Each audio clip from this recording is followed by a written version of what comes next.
This is the Lone Creator YouTube. We hope this video helps. You start by opening the document and making sure it's saved. Unsaved edits can change the count. Once saved, scan the ribbon for the Review tab or the status bar at the bottom. If you don't see a status bar count, make sure the window isn't minimized or in read mode. Now click Review or focus the document window so the interface shows word count options. This first step reveals the controls you'll use for precise counting. Next, use Word's built-in tools to get the numbers.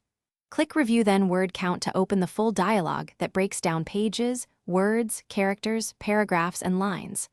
Alternatively, click the word count shown on the status bar for an instant summary. If your document has footnotes, text boxes, or endnotes, make sure you tick the box to include them. Otherwise, the count will exclude those items, which matters for submission requirements or quotas. Finally, select any portion of text and open Word Count again to see the selection-only numbers. This helps when you only need part of a document measured. Once done, compare the dialog totals to the status bar for consistency. If you spot discrepancies, make sure hidden text isn't counted and that include options are set correctly. If counts still disagree, save your work, restart Word, or apply updates. Those simple fixes resolve.